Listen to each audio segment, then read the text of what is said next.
Baik, kita sudah membahas tentang ayat mutasyabihat. Kemudian intinya adalah pengkajian tentang hikmah. Ayat mutasyabihat yang bermakna kiasan, makna-makna yang terkandung dalam ayat mutasyabihat itu disebut dengan hikmah. Ya, hikmah diturunkan oleh Nabi Isa, ya. Itu juga kita mesti kenal juga Isa. Intinya semua tidak berlepas dengan diri kita sendiri. Jadi kita akan membahas tentang hikmah, kajian hikmah. Untuk itu sebelum kita masuk ke sana, satu hal yang perlu kita pahami adalah terjadinya perselisihan-perselisihan yang ada dalam kehidupan kita, ya, dalam keseharian kita. Perselisihan tentang agama, perselisihan tentang kitab, ya. Kalau ini tidak selesai, kita tidak bisa masuk kepada hikmah, karena kita akan dihijab oleh adanya perselisihan itu. Kita mesti tahu dulu, ya, seperti apa itu agama, kenapa sekarang banyak nama-nama agama yang muncul. Ya. Dimulai dari pendefinisian agama adalah keyakinan atau kepercayaan atau sebuah aturan, itu tidak ada petunjuknya dari Al-Quran. Orang hanya mendefinisikan berdasarkan analisa atau pengamatan apa yang terjadi terhadap orang-orang yang beragama.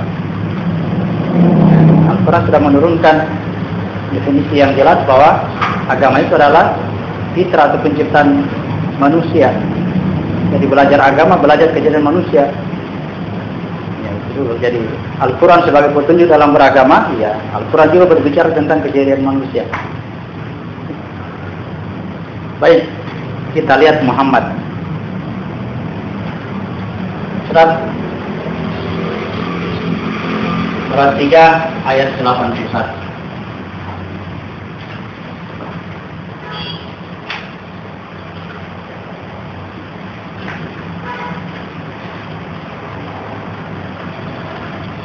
Perhatikan kedatangannya Muhammad untuk apa. Surat 3 ayat 81. Dan ingatlah, Allah mengambil perjanjian dari para nabi. Manakala aku memberikan kitab dan hikmah kepadamu, lalu datang kepadamu seorang rasul yang membenarkan apa yang ada pada kamu, niscaya kamu akan beriman kepadanya dan menolongnya. Allah berfirman, apakah kamu setuju dan menerima perjanjian denganku atas yang demikian itu? Mereka menjawab, kami setuju. Allah berfirman, kalau begitu bersaksilah kamu para nabi dan aku menjadi saksi bersama kamu. Ya.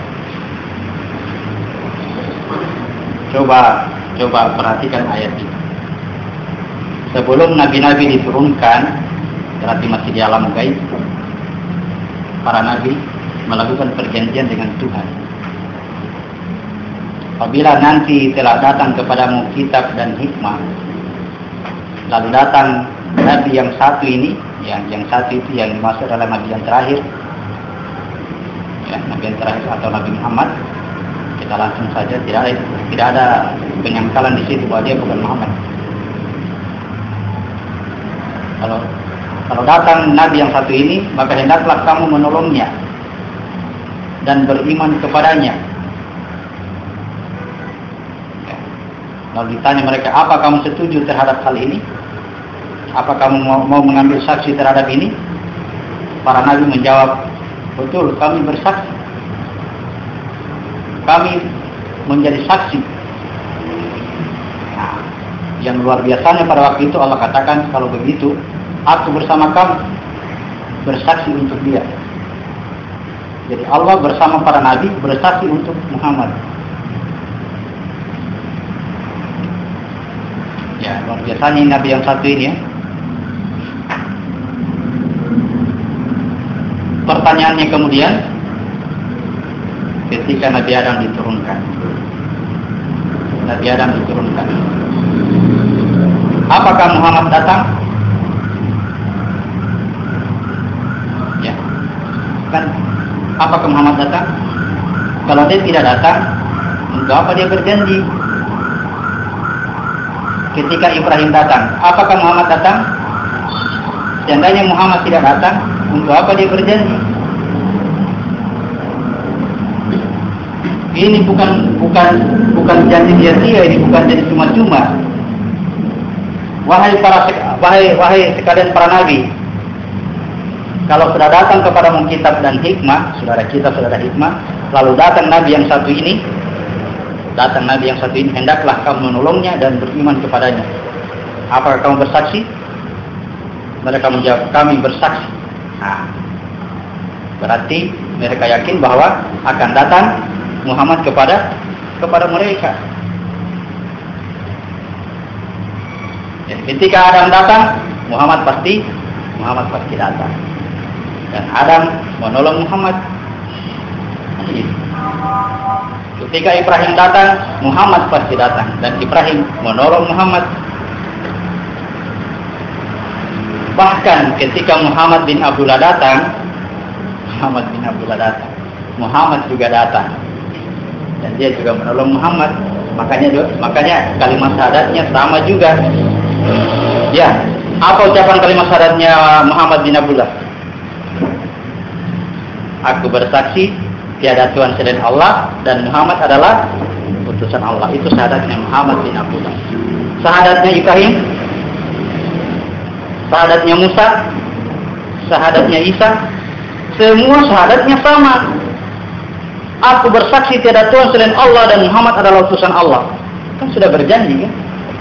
Dan mereka memberi saksi. Jadi tidak ada itu yang kalimat syahadat aku bersaksi tiada Tuhan selain Allah dan Isa adalah utusannya. Tidak pernah begitu. Mereka kalau seperti ini Isa pasti melanggar. Kau sudah berjanji, kau menjadi saksi atas kedatangannya Muhammad.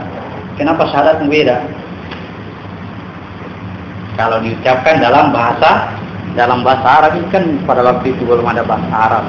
Datang si Muhammad bin Abdullah baru ada kalimat seperti ini, ada kalimat syahadat seperti ini. Tapi yang mereka lakukan itu bukan ucapan, teraplikasi dalam perbuatannya bahwa dia menolong Muhammad. Dia menjadi saksi atas kedatangannya Muhammad.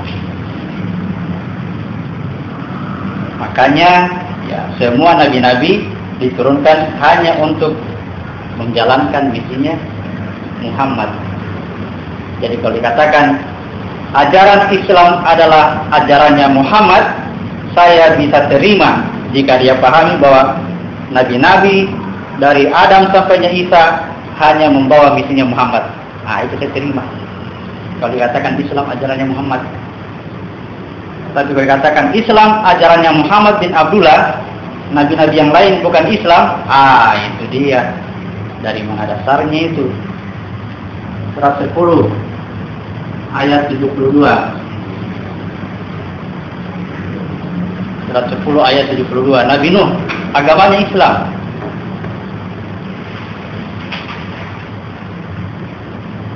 Maka jika kamu berpaling dari pernyataanku, aku tidak meminta imbalan sedikit pun. Ini kata Nabi Nuh ya, di ayat 71 itu Nabi Nuh. Kata Nabi Nuh, ini ulangi. Maka jika kamu berpaling dari peringatanku, aku tidak meminta imbalan sedikit pun darimu. Imbalanku tidak lain hanya dari Allah, dan aku diperintahkan agar aku termasuk golongan-golongan muslim. Ya, kata Nuh diperintahkan kepadanya supaya dia termasuk golongan Muslim. Berarti agamanya Nabi Nuh adalah agama Islam. Agamanya Nabi Nuh adalah agama Islam. Ibrahim surat 2 ayat 131 132. Ibrahim dan keluarganya Ismail, Ishak, Yakub. Ingatlah ketika Tuhan berfirman kepada Ibrahim, berserah dirilah. Dia menjawab, aku berserah diri kepada Tuhan seluruh alam. Dan Ibrahim mewasiatkan itu kepada anak-anaknya. Demikian pula Yakub, wahai anakku, sesungguhnya Allah telah memilih agama ini untukmu, maka janganlah kamu mati kecuali dalam keadaan muslim. Itu pesan Ibrahim, kepada anaknya Yakub Ismail. Jangan kamu